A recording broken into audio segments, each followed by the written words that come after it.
الحمد للہ وحدہ والصلاة والسلام علی من لا نبی بعدہ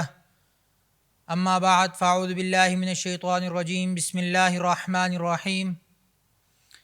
وإلی عاد اخاہم ہودا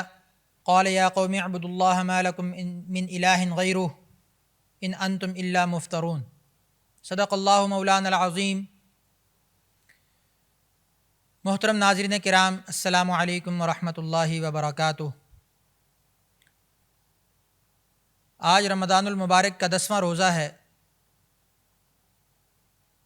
اور ہم 12ویں سپارے میں سورہ ہود کے مضامین کو بیان کر رہے ہیں۔ گزشتہ پروگرام میں سورہ ہود کی ابتدا کی گئی اور اس کے تعارف کے طور پر یہ بتایا گیا کہ اس صورت میں مختلف انبیاء کرام علیہم السلام اور ان کی قوموں کا تذکرہ موجود ہے، جس میں اللہ رب العزت نے اپنے ضابطے کو واضح کر کے بیان فرمایا کہ جو اللہ اور اس کے رسول کے راستے پر ہے وہ دونوں جہانوں میں کامیاب ہے، اور جو اس راستے سے ہٹ گیا، پھر چاہے وہ دنیا کے یا آخرت کے یا دین کے کسی بھی طبقے سے تعلق رکھتا ہے، دنیاوی اعتبار سے اور اسباب کے اعتبار سے کتنا ہی مضبوط کیوں نہیں ہے، لیکن وہ اللہ کے اس قائم کردہ ضابطے کے خلاف چل رہا ہے تو اللہ پاک اس کو دونوں جہانوں میں ناکام فرما دیتے۔ تو اسی تناظر میں وَإِلَىٰ عَادٍ أَخَاهُمْ هُودًا، اللہ رب العزت حضرت ہود علیہ السلام کے واقعے اور ان کی قوم کے واقعے کو بیان فرما رہے ہیں کہ ہم نے قوم عاد کی طرف ہود علیہ السلام کو بھیجا، اور قوم عاد کے بارے میں مشہور ہے، مفسرین کرام لکھتے ہیں کہ بڑی قد آور قوم تھی اور بڑی طاقتور قوم تھی، یعنی دنیاوی اسباب کے اعتبار سے، ظاہری اسباب کے اعتبار سے طاقت کے تمام نقشے ان کے پاس تھے۔ پہاڑوں میں گھر بنایا کرتے تھے، پہاڑوں کو چیر کر کاٹ کر ان میں رہنے کے گھر بناتے تھے، یعنی اللہ رب العزت نے طاقت کے اعتبار سے ان کو اتنی زیادہ قدرت دی ہوئی تھی۔ تو اللہ فرماتے ہیں کہ ہم نے ہود علیہ السلام کو ان کی طرف بھیجا اور ان کو کہا کہ تم ایک اللہ کی بات کو مانو اور یہ ہمارے نبی ہیں، ان کی تعلیمات پر چلو۔ لیکن ان میں سے اکثر نے اپنی طاقت کے نشے میں، اپنے اس ظاہری سبب کو سامنے رکھتے ہوئے اس بات کا انکار کیا اور کہا کہ ہمیں کیا ضرورت ہے کسی اور کی بات ماننے کی، ہم اپنی ہر بات خود ہی منوا سکتے ہیں، ہم اپنی ہر بات کو خود ہی پورا کر سکتے ہیں۔ یہ طاقت کا نشہ اور زعم جو ہوتا ہے یہ اسی نتیجے کی طرف لے کر جاتا ہے۔ آج کل بھی اگر ہم اپنے آس پاس نظر دوڑائیں تو یہ نشہ ہمیں ہر جگہ کار فرما نظر آتا ہے کہ جہاں کہیں بھی کسی کو بھی تھوڑی سی پاور ملتی ہے، تھوڑی سی قدرت ملتی ہے، تھوڑی سی طاقت ملتی ہے، تھوڑا سا اقتدار ملتا ہے، تھوڑا سا یہ ایک کیفیت حاصل ہو جاتی ہے کہ اب میرے ہاتھ میں بہت کچھ ہے، میں اپنے ایک اشارے سے، اپنے ایک دستخط سے میں کچھ بھی کر سکتا ہوں، تو اس وقت اس کا اللہ کی طرف سے دھیان اور اس کا اللہ کی طرف جو ایمان ہے، اللہ پر جو ایمان ہے وہ کمزور پڑنے لگتا ہے، اور اپنی ان چیزوں پر جو اس کو حاصل ہیں ان پر ان کا ایمان بڑھ جاتا ہے، ان کو استعمال کرنے کی جو پاور اس کو نظر آنے لگتی ہے تو وہ پھر اس میں بدمست ہو جاتا ہے اور پھر اللہ کو بھول بیٹھتا ہے، اپنی منمانی کرنے لگتا ہے، اپنی مرضی پر چلنے لگتا ہے۔ تو یہی وہ چیزیں اس وقت بھی ہوا کرتی تھیں۔ ہمیں پچھلی قوموں کے حالات کو سمجھنے کے لیے زیادہ مشقت کی ضرورت نہیں پڑتی، زیادہ محنت نہیں کرنی پڑتی، زیادہ کتابیں کھنگالنے کی ضرورت نہیں محسوس ہوتی۔ ہم اپنے آس پاس نظر دوڑائیں تو اس کا کچھ نہ کچھ حصہ ہمیں آج بھی نظر آ جاتا ہے۔ تو یہ ہمارے سیکھنے کے لیے اور ہمارے سمجھنے کے لیے ہے کہ جب پچھلی قوموں نے اس طرح کی حرکتیں کی تھیں، اس طرح کے اقدامات اٹھائے تھے، تو اس وقت ان کا کیا انجام ہوا تھا، اور آج ہم وہی حرکتیں کر کے آج ہم انہی کے نقش قدم پر چل کے پھر کس طرح کے انعامات اور کس طرح کی جنتوں کے طلبگار ہیں، پھر ہم کس طرح کے رحم و کرم کی امید میں ہیں، پھر ہم کس چیز کے انتظار میں ہیں کہ کوئی غیبی مدد آئے گی اور ہمارے سارے کام سلجھائے گی۔ ہم تو صرف اسی پر شکر کر لیں کہ اللہ اسی عذاب کے نتیجے میں ہمیں ہلاک نہیں کر رہے جیسا عذاب ان کے اوپر آیا، لیکن کیا اس کے علاوہ جو آزمائشیں اور جو مصیبتیں ہمارے اوپر اس وقت موجود ہیں، کیا وہ کسی عذاب سے کم ہیں؟ کیا یہ وہی عذاب انہی حرکتوں کی وجہ سے نہیں آ رہے ہم پر؟ تو جب بھی ہم اپنی زندگیوں کو قرآنی تناظر میں دیکھنے کی کوشش کریں گے تو نتیجہ یہی نکلے گا کہ جیسے اللہ رب العزت نے انہی اعمال اور انہی بدعمالیوں کی وجہ سے ان قوموں پر عذابات نازل کر کے ان کو صفحہ ہستی سے مٹا دیا، تو آج وہی ساری حرکتیں اور وہی بدعمالیاں اگر ہم کر رہے ہیں تو ان ساری آزمائشوں اور تکلیفوں کا ہم پر آنا تو بنتا ہے۔ تو ان سب سے بچنے کا یہی ایک طریقہ ہے کہ ہم توبہ کر لیں، جو ان نبیوں نے اپنی قوم کو بتائے کہ توبہ کر لو، سیدھے راستے پر آ جاؤ تو تم بھی کامیاب ہو جاؤ گے۔ لیکن ہر قوم نے اپنے اپنے ظاہری نقشے کو، اپنے اپنے ظاہری اسباب کو، ان کو ہی خدا مان لیا، ان کو ہی اپنا سب کچھ مان لیا اور اسی میں غرق ہو گئے۔ تو اللہ رب العزت نے پھر اپنی ذات کا جب تعارف کروایا اور ان کو بتایا کہ حقیقی ذات کون ہے، حقیقی مالک اور حقیقی طاقتور ذات کون ہے، تو پھر ان کے لیے واپسی کے راستے اس وقت بند ہو چکے تھے۔ تو اس لیے اللہ رب العزت فرماتے ہیں کہ وقت سے پہلے پہلے میری بات کو مان لو۔ وَلَمَّا جَاءَ أَمْرُنَا نَجَّيْنَا هُودًا وَالَّذِينَ آمَنُوا مَعَهُ، کہ جب اللہ کا حکم آتا ہے تو پھر اس وقت حق اور باطل واضح ہو جاتا ہے۔ پھر اللہ تعالیٰ فرماتا ہے کہ ہود اور اس کے ساتھ والے جو ایمان لائے تھے ان کو اللہ رب العزت نے نجات دی اور باقی سب کو عذاب میں ہلاک کر دیا۔ اور پھر آگے فرمایا وَإِلَىٰ ثَمُودَ أَخَاهُمْ صَالِحًا، اور قوم سمود کی طرف ہم نے ان کے بھائی صالح علیہ السلام کو بھیجا۔ اللہ رب العزت نے یہاں پر اخاہم کا لفظ استعمال کیا، ان کے بھائی کو۔ اس سے اس بات کی طرف اشارہ ہے کہ نبی ہمیشہ اپنی قوم میں سے ہی ہوا کرتا ہے، کیونکہ وہ ان کے لیے فیملیئر ہوتا ہے، ان کا اپنا ہوتا ہے، اس کی بات کو سمجھنا آسان ہوتا ہے، بجائے اس کے کہ کسی اور رنگ کا، کسی اور نسل کا، کسی اور زبان کا، کسی اور علاقے کا کوئی شخص ان پر نبی بنا کر بھیجا جائے تو اس سے ایک اجنبیت سی محسوس ہوگی، اس کے کلام سے اجنبیت ہوگی، اس کی ذات سے اجنبیت ہوگی، اس کی بات کو لینا ویسے ہی آسان نہیں ہوگا۔ تو اس لیے اس رکاوٹ کو دور کرنے کے لیے ہمیشہ نبی کو اسی قوم میں سے پیدا کیا گیا، اگرچہ وہ قوم اسی بات پر ہی اعتراض کر دیتی تھی کہ یہ نبی کیسے ہو سکتا ہے،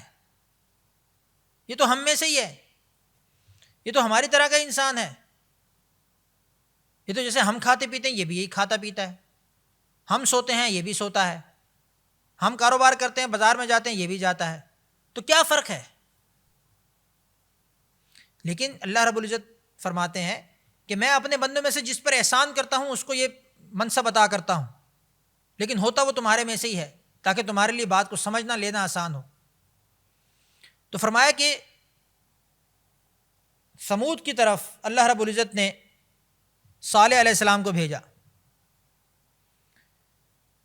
تو ان کا واقعہ مشہور ہے کہ انہوں نے اللہ کی طرف بلایا، انہوں نے نہیں مانا اور معجزے کا مطالبہ کیا۔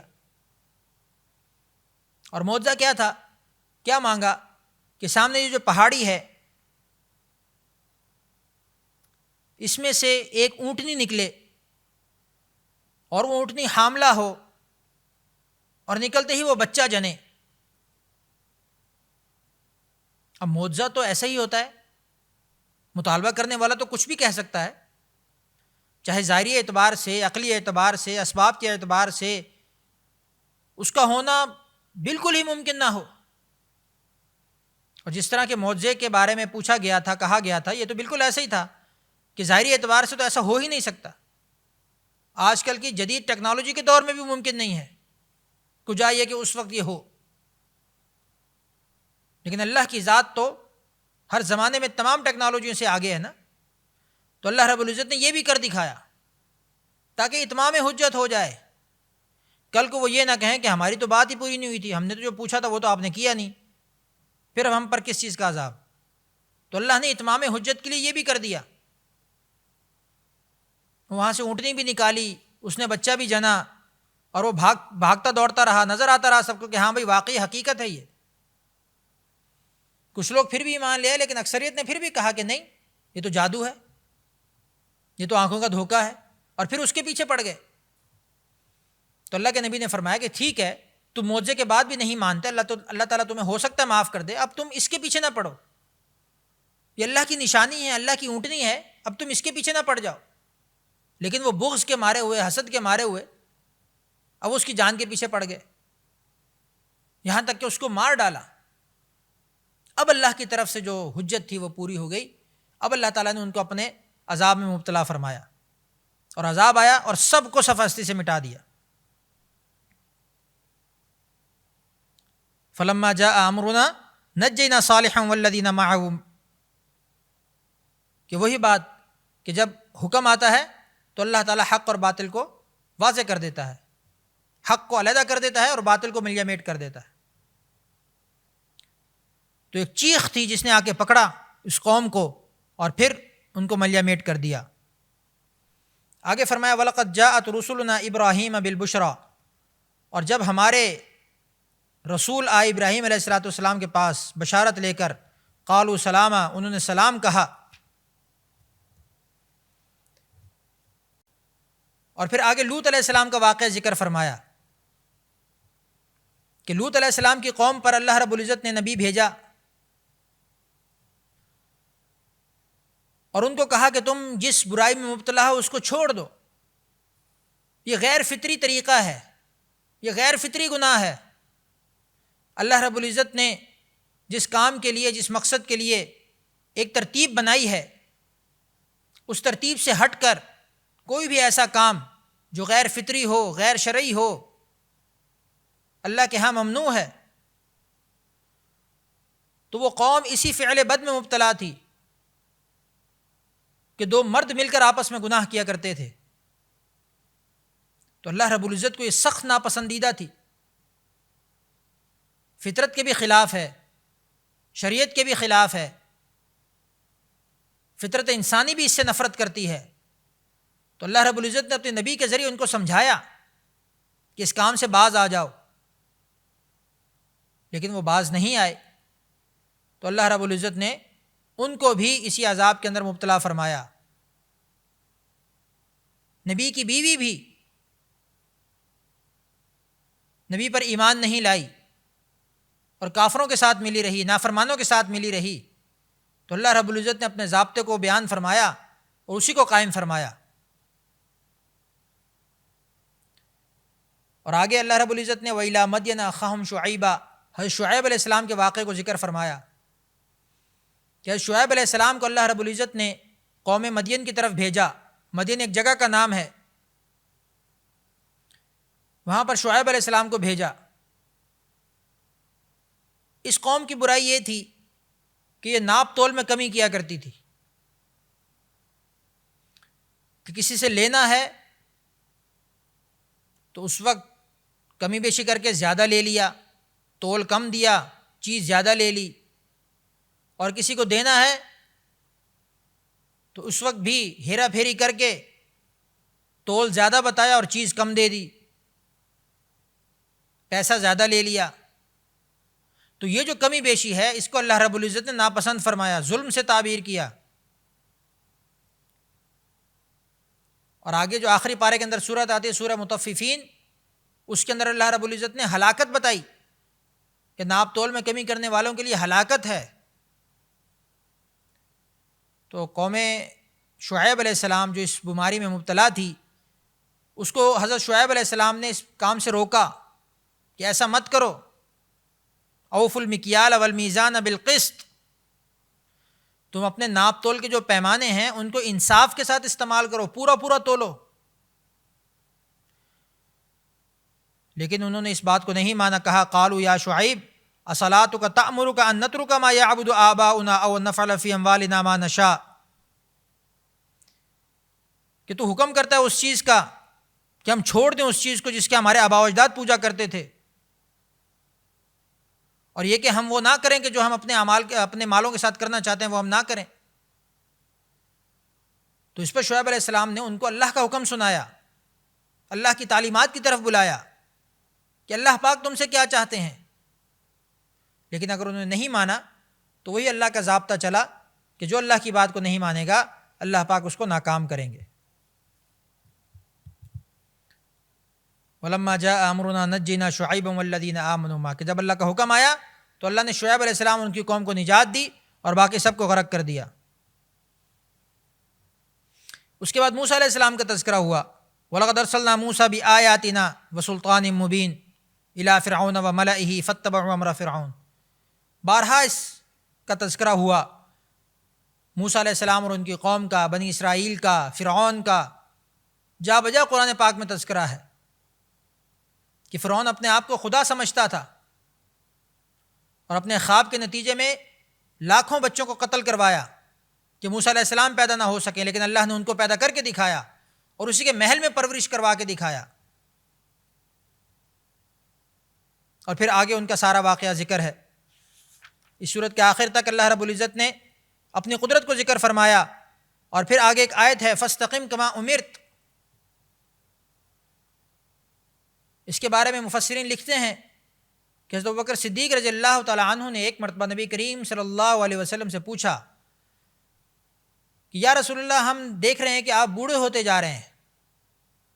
آپ پر بڑھاپا غالب ہوتا جا رہا ہے، ایسا کیوں ہے؟ تو اللہ کے نبی نے ارشاد فرمایا کہ مجھے سورہ ہود اور اس طرح کے دوسرے مضامین نے بوڑھا کر دیا، اور خاص طور سے اس آیت کے بارے میں بتایا کہ فَاسْتَقِمْ كَمَا أُمِرْتَ، کہ جیسا ہم نے آپ کو حکم دیا ہے اس پر استقامت اختیار کیجئے، اس پر ڈٹ جائیے، کھڑے ہو جائیے اس پر۔ اور نبی کریم صلی اللہ علیہ وسلم نے جو سورہ ہود کا خصوصی سے تذکرہ فرمایا، اس کی وجہ یہ ہے کہ اس میں کفار پر جو تنبیہ ہے، نہ ماننے والوں کو جو وعید بتائی گئی ہے، منکرین کے بارے میں جو وعیدات کا تذکرہ ہے، وہ باقی صورتوں کے مقابلے میں ذرا سخت ہے۔ اللہ رب العزت کی طرف سے جو قہاریت اور سختی والی جو صفت ہے وہ زیادہ واضح ہوتی ہے اس صورتوں کے اندر۔ اس وجہ سے اللہ رب العزت کے حکم سے نبی کریم صلی اللہ علیہ وسلم نے یہ فرمایا کہ مجھے اس قسم کی آیتوں نے اور اس قسم کے احکامات نے اور اس قسم کی تنبیہات نے بوڑھا کر دی۔ اس کے بعد سورہ یوسف کا تذکرہ ہے۔ سورہ یوسف شروع ہوتی ہے الف لام را تلک آیات الکتاب المبین، حروف مقطعات سے شروع ہو رہی ہے اور بڑی اہم صورت ہے۔ اللہ رب العزت نے اس کے اندر حضرت یوسف علیہ السلام کے مکمل واقعے کو ذکر فرمایا۔ بہت کم ایسے پورے نبی کا ایک واقعہ ایک پوری صورت کے اندر مذکور ہوا ہے جس طرح اللہ رب العزت نے حضرت یوسف علیہ السلام کے مکمل واقعے کو نازل فرمایا۔ سورت کی ابتدا میں اللہ رب العزت نے ایک خواب کی طرف اشارہ فرمایا کہ یوسف علیہ السلام نے اپنے والد سے کہا کہ اے ابا جان، میں خواب دیکھا ہے کہ مجھے انی رأیت احد عشر کوکبا والشمس والقمر رأیتهم لی ساجدین، کہ میں نے یہ دیکھا کہ مجھے 11 ستارے اور چاند اور سورج یہ مجھے سجدہ کر رہے ہیں۔ تو ان کے والد حضرت یعقوب علیہ السلام نے فرمایا کہ یہ خواب تم اپنے بھائیوں سے ذکر مت کرنا، کہ اس لیے کہ وہ تمہارے پیچھے پڑ جائیں گے، کیونکہ ان کے بھائی ان سے حسد کیا کرتے تھے، اور جب یہ ابھی بچپن میں تھے اسی وقت یہ خواب آیا۔ اور اس پر پھر ایک واقعہ بھی یہ ہوا کہ جب سارے بھائی جو ہے وہ ان سے حسد کیا کرتے تھے، تو اسی حسد کے نتیجے میں انہوں نے یوسف علیہ السلام کو مارنے کا منصوبہ بنایا اور یہ کہا، اپنے باپ کو کہا کہ یوسف علیہ السلام کو ہمارے ساتھ بھیج دیں، ہم باہر اس کو کھیلنے کے لیے لے جانا چاہتے ہیں۔ تو یوسف علیہ السلام کے بارے میں ان کے والد صاحب جو تھے وہ بہت یوں سمجھ لیں کہ پوزیسو تھے، بہت حساس تھے، اور ان کو پتہ تھا کہ باقی بھائی ان سے حسد کرتے ہیں، تو یہ ڈرتے تھے کہ میں نہیں بھیجوں گا کہ تم کھیل کود میں لگ گئے اور اس کو کوئی اور لے گیا، کوئی بھیڑیا کھا گیا تو تو اس پر بھائیوں نے بڑے عجیب انداز سے کہا کہ ایسا کیسے ہو سکتا ہے، یہ تو ہمارا بھائی ہے، ایسا کیسے ہو سکتا ہے کہ ہم کھیل کود میں لگے اور اس کو کوئی کھا جائے، ایسا نہیں ہو سکتا۔ اپنی طرف سے بھرپور یقین دلانے کی کوشش کی کہ ہم اس کی حفاظت کریں گے، لیکن اللہ رب العزت کی طرف سے جو حکم طے تھا وہ ہونا تھا۔ یعقوب علیہ السلام نے اجازت دے دی، وہ یوسف علیہ السلام کو لے کے چلے گئے، اور پھر ایسا ہی کیا کہ ان کو ایک کنویں میں ڈال آئے، ایک ڈول میں ڈال کے کنویں میں چھوڑ دیا، بالکل خالی کنواں تھا اور اس کے اندر چھوڑ دیا، اور واپس آئے اور کسی بھیڑ کو یا بکری کو کاٹ کے اس کا خون حضرت یوسف علیہ السلام کی قمیص پر لگا کے لے آئے، اور روتے ہوئے آئے کہ جیسا آپ نے کہا تھا ویسا ہی ہو گیا،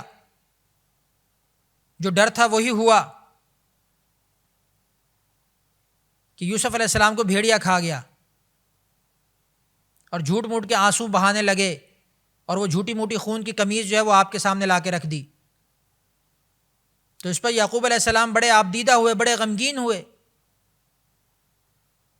اور کہا کہ اب اس پر کیا ہو سکتا ہے۔ اور دوسری طرف پھر اللہ رب العزت نے ان کا واقعہ بیان کیا کہ دور دراز سے کوئی قافلہ آیا اور اس نے اس کنویں کے پاس قیام کیا، اور جب اس میں سے پانی نکالنے لگے تو یوسف علیہ السلام کو اللہ رب العزت نے زندہ سلامت اس ڈول میں سے باہر نکالا، اور انہوں نے اس کو اپنے پاس رکھا اور کہا کہ یہ بڑا خوبصورت بچہ ہے، کیونکہ یوسف علیہ السلام کو اللہ رب العزت نے بہت خوبصورت بنایا تھا۔ آپ کی خوبصورتی تو ویسے ہی ضرب المثل ہے کہ نبیوں میں خوبصورتی میں اللہ رب العزت نے بہت بڑا درجہ یوسف علیہ السلام کو عطا فرمایا تھا۔ تو اتنا خوبصورت بچہ دیکھ کے ان قافل والوں نے کہا کہ ٹھیک ہے، ہم اس کو شہر لے جائیں گے اور وہاں جا کے بیچیں گے اور بہت اچھے دام ملیں گے اس کے۔ تو اللہ کا کرنا ایسا ہوا کہ بادشاہ کے دربار میں وہ آ کر ان کا سودا ہوا، اور پھر وہ وہاں آ کر ان کو خریدا کسی نے۔ جو عزیز مصر تھا، مصر کا جو بادشاہ تھا، اس کے گھر میں رہے، وہیں پلے بڑھے، اور پھر جب جوان ہوئے تو عزیز مصر کی جو بیوی تھی، جس کا نام کچھ نے زلیخا بتایا ہے، ان کے دل میں آئی کہ یہ اتنا خوبصورت نوجوان ہے تو کیوں نہ اس کے ساتھ میرا تعلق بنے۔ اس نے کوشش کی، لیکن اللہ رب العزت نے نبی کو بچانا تھا۔ نبی کی تعلیمات یہی ہوتی ہیں کہ ہر وقت اللہ رب العزت کی طرف سے ان کو سکھایا جاتا ہے، بتایا جاتا ہے۔ نبوت نہ بھی ملی ہو، نبوت سے پہلے بھی اللہ رب العزت کی طرف سے نبی کی تعلیم کا سلسلہ جاری رہتا ہے۔ اللہ نبی کو سکھاتے ہیں، اللہ نبی کی تربیت فرماتے ہیں۔ تو یہاں سے ہمیں یہ بھی سمجھنا چاہیے کہ جب بھی ہم نے کہیں پر بھی گناہ سے بچنا ہے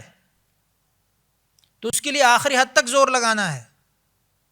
یہ نہیں کہ شیطان کے پہلے ہی حملے میں ہم ڈھہ جائیں، کہ ہمیں اگر کوئی 7 دروازے بند کر کے کوئی گناہ کی طرف بلائے تو ہم یہ نہیں کہ اب تو میرے ہاتھ میں کچھ نہیں، اب تو میں کچھ نہیں کر سکتا، تو اپنے آپ کو شیطان کے حوالے کر دیا۔ ایسے نہیں، بلکہ آخری دم تک زور لگانا ہے کہ کس طریقے سے میں گناہ سے بچ جاؤں۔ یہ تو ایک مثال کے طور پہ ذکر کیا نا۔ کوئی بھی گناہ ہو زندگی میں آپ کے، کوئی بھی ایسا موقع ہو اللہ کی نافرمانی کا، کوئی بھی ایسی جگہ ہو جہاں پہ اللہ کی نافرمانی سے آپ اپنے آپ کو بچانا چاہتے ہیں، اور آپ کو لگتا ہے کہ اب تو سارے راستے بند ہیں، سارے راستے مسدود ہیں اللہ کی نافرمانی سے بچنے کے، اب میں کیا کروں؟ تو اس وقت بھی جو بھی راستہ نظر آئے اس کی طرف بھاگ پڑو۔ اللہ تعالیٰ راستے کھولنے والا ہے، تم ایک قدم تو بڑھاؤ۔ تو اس وقت اگرچہ 7 کے 7 دروازے بند تھے، مفسرین لکھتے ہیں، لیکن یوسف علیہ السلام دوڑ پڑے باہر کی طرف کہ مجھے نہیں کرنا یہ گناہ۔ تو دوڑ پڑے تو اللہ تعالیٰ نے سارے تالے توڑ دیے، سارے دروازے کھلتے چلے گئے، یہاں تک کہ پیچھے سے زلیخا نے پکڑنے کی کوشش کی، لیکن وہ کرتا پھٹ گیا اور آپ آگے چلے گئے، بھاگ گئے۔ بعد میں پھر اس نے جب سارا معاملہ کھلا لوگوں کے سامنے تو عزیز مصر بھی آیا، اس نے کہا یہ کیا ہے؟ تو زلیخا نے روتے ہوئے کہا کہ یہ تو میرے اوپر جو ہے اس نے حملہ کیا، الٹا حساب۔ تو اس وقت ایک شیر خوار جو بچہ تھا اس کے منہ سے اللہ تعالیٰ نے کہلوایا، اور یہ ان کو سمجھ میں آئے کہ اب دیکھو کہ اگر تو کرتا آگے سے پھٹا ہے تو اس کا مطلب کہ یوسف علیہ السلام قصوروار ہیں، اور اگر کرتا پیچھے سے پھٹا ہے تو پھر عورت قصوروار ہے، کیونکہ جب انسان بھاگتا ہے تو پیٹھ پھیر کر بھاگتا ہے تو پیچھے والے کا قصور ہوگا اگر پیچھے سے پھٹا ہے تو، اور اگر آگے سے پھٹا ہے تو ظاہر ہے کہ انسان خود کوئی کوشش کر رہا ہے، اس کے جد و جہد کے نتیجے میں وہ آگے سے پھٹا ہے۔ جب کرتا دیکھا تو پیچھے سے پھٹا ہوا تھا، تو اللہ رب العزت نے وہاں پر بھی اپنے نبی کو سرخرو فرمایا، اور وہاں پر بھی پتہ چل گیا کہ یہ صادق ہیں، صدیق ہیں۔ لیکن پھر ظاہر ہے کہ اس کا مسئلہ تھا، عزت نفس کا مسئلہ تھا، ان چیزوں کا مسئلہ تھا عزیز مصر کا، تو انہوں نے اس کے باوجود بھی یوسف علیہ السلام کو گھر سے نکال کر قید میں ڈال دیا۔ پھر اس کے ساتھ ساتھ وہ واقعہ بھی آتا ہے کہ زلیخا نے اپنی ہم جولیوں کو بلایا اور ان کو کہا کہ دیکھو میرے پاس کتنا خوبصورت نوجوان ہے، اور پھر وہ جب ان کو دکھانے لگیں تو ان کی انگلیاں کٹ گئیں کہ وہ کوئی سبزی یا پھل کاٹنے لگی تھی، تو اتنی خوبصورتی ایک دم پہلے دیکھی نہیں تھی، اچانک دیکھ کر جذبات کے مارے انہوں نے اپنی انگلیاں کاٹ لی۔ تو یہ اس خوبصورتی کا ایک مظہر اللہ رب العزت نے وہاں دکھایا۔ اور پھر جب حضرت یوسف علیہ السلام جیل میں تھے اسی ناکردہ گناہ کی سزا میں کہ جو انہوں نے کیا بھی نہیں تھا لیکن اللہ کی طرف سے آزمائش آنی تھی، تو وہاں پر دو اور قیدی ان کے پاس ہے، وَدَخَلَ مَعَهُ السِّجْنَ فَتَيَانِ، ان کے ساتھ جیل کے اندر دو اور قیدی آ گئے، اور انہوں نے کہا، ان دونوں نے اپنے اپنے خواب بتائے۔ یہاں یہ بھی بتاتا چلوں کہ یوسف علیہ السلام کو اللہ رب العزت نے خواب کی تعبیر بتانے کا ملکہ عنایت فرمایا تھا کہ کوئی بھی ان کے پاس اپنے خواب لے کر آتا تو اللہ رب العزت کے حکم سے ان کے دیے گئے علم کی بدولت یوسف علیہ السلام اس کی صحیح صحیح تعبیر بتایا کرتے تھے۔ تو دو لوگ ان کے ساتھ اور جیل میں آئے، ایک نے کہا انی ارانی اعصر خمرہ، کہ میں نے خواب میں دیکھا کہ میں بادشاہ کو شراب پلا رہا ہوں، میں اپنے بڑے کو، اپنے افسر کو، اپنے بادشاہ کو شراب پلا رہا ہوں۔ اور دوسرے نے کہا وقال الآخر انی ارانی احمل فوق رأسی خبزا تأکل الطیر منہ، کہ میں دیکھتا ہوں کہ میں نے اپنے سر پر ایک بہت بڑی ٹوکری اٹھائی ہوئی ہے جس کے اندر روٹیاں ہیں، اور پرندے جو ہیں اس روٹیوں میں سے کھا رہے ہیں۔ نبئنا بتأویلہ، از راہ کرم ہمیں اس کی تعویل بتائیں، اس کی تعبیر بتائیں۔ تو یوسف علیہ السلام نے فرمایا کہ اس کی تعویل یہ بتائی کہ جو عاصر خمرہ، جس نے یہ دیکھا ہے کہ میں شراب پلا رہا ہوں، تو اس کو بادشاہ کے دربار میں بڑا مرتبہ حاصل ہوگا، وہ بڑا کوئی وزیر بنے گا اور بادشاہ کے قریب ہوگا۔ اور دوسرا جو قیدی ہے جس نے یہ کہا کہ میرے سر پہ ٹوکرا ہے اور اس میں سے پرندے جو ہیں وہ روٹی کھا رہے ہیں، تو اس کی تعبیر یہ بتائی کہ تجھے سولی پر چڑھایا جائے گا اور تیرے سر پہ پھر پرندے آ کر بیٹھیں گے اور تجھے نوچیں گے۔ تو یہ تعبیر کا ملکہ اللہ رب العزت نے یوسف علیہ السلام کو عطا فرمایا تھا۔ اور پھر اگلے رکوع کے اندر اللہ رب العزت نے ارشاد فرمایا کہ وقال الملک، اس وقت کا جو بادشاہ تھا وہ کیا دیکھتا ہے کہ انی ارا سبع بقرات سمان یاکلہن سبع عجاف، کہ 7 پتلی دبلی گائیں ہیں جن کو 7 موٹی موٹی گایوں نے کھا لیا ہے۔ تو اس طرح کا خواب جب اس نے دیکھا تو پھر اس نے کہا کہ اس کی تعبیر کون بتائے گا؟ تو وہی جو ایک قیدی اس کے اندر آیا تھا اور اس نے کہا تھا کہ میں شراب پلاتا ہوں، تو اس کو یوسف علیہ السلام نے یہ کہا تھا کہ تجھے بادشاہ کے مقام میں، دربار میں بڑا مقام حاصل ہوگا۔ اس نے کہا کہ میں ایک نوجوان کو جانتا ہوں جو جیل میں ہے اور خواب کی تعبیر بہت اچھی بتاتا ہے۔ تو ان کا بلاؤ، یوسف علیہ السلام کو بلایا گیا اور یہ خواب ان کے سامنے رکھا گیا۔ تو انہوں نے کہا کہ ابھی کچھ ہی دیر میں، کچھ ہی عرصے میں، کچھ سالوں میں قحط آئے گا، لیکن اس سے پہلے بہت سرسبزی ہوگی، شادابی ہوگی، بہت اچھی طریقے سے پھل آئے گا، لیکن اس کے بعد قحط آئے گا، سارا مال، ساری فصلیں، سب کچھ ختم ہو جائے گا۔ تو اس نے کہا اب اس کی کیا تدبیر کی جائے؟ تو یوسف علیہ السلام نے کہا کہ اس کے لیے یہ ہے کہ جب سرسبزی ہو، فصلیں زیادہ ہوں، اس وقت اس کو ذخیرہ کر کے رکھ لیا جائے اور قحط کے زمانے میں اس کو استعمال کیا جائے۔ تو اس پر بادشاہ بڑا خوش ہوا اور ان کو اپنے دربار میں انہوں نے اسی کام کے لیے مقرر کر دیا۔ اور دوسری طرف یعقوب علیہ السلام اپنے بیٹے کی اس میں پریشان ہیں۔ ایک طرف بیٹا بادشاہ کے دربار میں وزیر بن گیا ہے اور اب وہ بادشاہ کے قریب ہو گیا ہے، بادشاہت کا تاج اس کے سر پہ سجنے والا ہے، اور دوسری طرف باپ اس غم میں نڈھال ہے کہ میرا بیٹا تو بھیڑیا کھا گیا۔ اب جب پورے ملک کے اندر قحط پڑا تو یوسف علیہ السلام کے بھائی بھی اس قحط کا شکار ہوئے اور وہ آئے بادشاہ کے دربار میں کہ ہم یہاں سے کچھ حصہ لے کر جائیں، گندم لے کر جائیں، کچھ غلہ لے کر جائیں۔ تو اپنے چھوٹے بھائی بنیامین کو بھی ساتھ لے کر آئے جو یوسف علیہ السلام کے حقیقی بھائی تھے۔ جب وہ غلہ لینے کے لیے آئے تو یوسف علیہ السلام نے پہچان لیا کہ یہ تو میرے بھائی ہیں، انہوں نے یوسف علیہ السلام کو نہیں پہچانا۔ اب یوسف علیہ السلام کو اپنے چھوٹے بھائی سے بہت محبت تھی، تو کہا کسی بہانے سے اس کو میں اپنے پاس رکھ لوں۔ تو وہ یہ ہوا، یہ ہیلا کیا کہ جب وہ بھائی جانے لگے غلہ بھر کے تو بادشاہ کا ایک جو قیمتی پیالہ تھا وہ ان کے غلے میں رکھ دیا، ان کے سامان میں رکھ دیا، اور جب وہ جانے لگے تو پھر شور کر دیا کہ بادشاہ کا کوئی قیمتی پیالہ چوری ہو گیا، چیک کرو کس کے پاس ہے۔ تو جب ان کے پاس سے نکلا تو انہوں نے یہ کہا کہ اب ہماری کیا سزا ہے؟ فرمایا اس کو چھوڑ دو، یہ چھوٹا بھائی جو یہ میرے پاس رہے گا اور تم باقی سب چلے جاؤ۔ تو اس پر ان کے بھائی بڑے گھبرائے کہ پہلے ہی ہم پر ایک بھائی کی گمشدگی کا الزام ہے اور اس کی وجہ سے ہم ابھی تک کتاب میں ہیں، اور اب ایک دوسرا بھائی بھی ہمارے اوپر جو ہے وہ اس طرح کے الزام لگ جائے گا کہ یہ دوسرے بھائی کو بھی چھوڑ آئیں کہیں پر۔ لیکن اور کوئی راستہ نہیں تھا۔ پھر واپس گئے وہ بھائی، اور پھر اللہ کے حکم سے دوبارہ جب ان کو لینے کے لیے آئے تو والد صاحب کو ساتھ لے کر آئے، اور پھر اللہ رب العزت نے یہ ملاپ ان کا کروایا کہ یوسف علیہ السلام کو اور یعقوب علیہ السلام کو آپس میں ملوایا۔ اور جب پہلی دفعہ جا رہے تھے تو یوسف علیہ السلام نے اپنا کرتا ان کے حوالے کر دیا تھا کہ یہ کرتا لے جانا، کیونکہ شدت غم سے رو رو کر حضرت یعقوب علیہ السلام نابینا ہو گئے تھے۔ لیکن کرتا جب آیا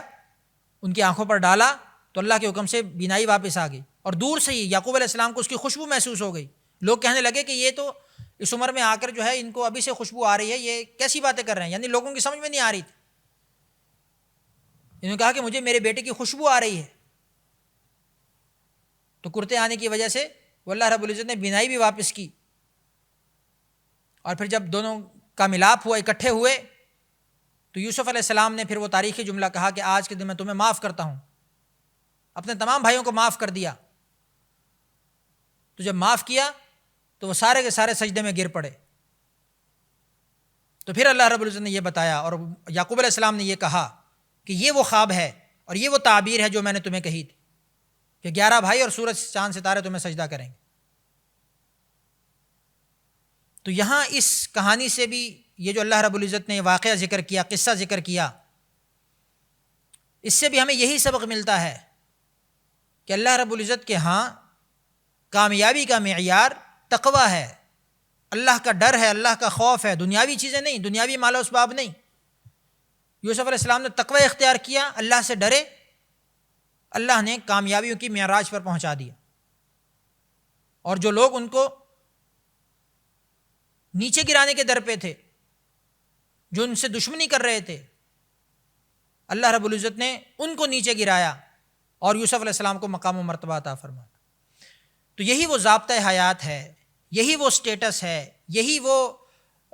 کرائیٹیریا ہے جس کے اوپر ہم نے اپنے آپ کو پرکھنا ہے کہ ہم کس طرف ہیں، ہم تقوی کی طرف ہیں یا ہم دوسری طرف ہیں۔ تو اللہ رب العزت سے دعا ہے کہ ہم ان تمام واقعات سے وہی سبق سیکھیں جو اللہ رب العزت ہمیں سکھانا چاہتے ہیں، اور ان کو سیکھتے ہوئے ہم اپنی زندگیوں کو قرآنی تعلیمات کے مطابق اور نبی کریم صلی اللہ علیہ وسلم کی سنتوں کے مطابق ڈھالنے کی کوشش کریں۔ وآخر دعوانا ان الحمد للہ رب العالمین۔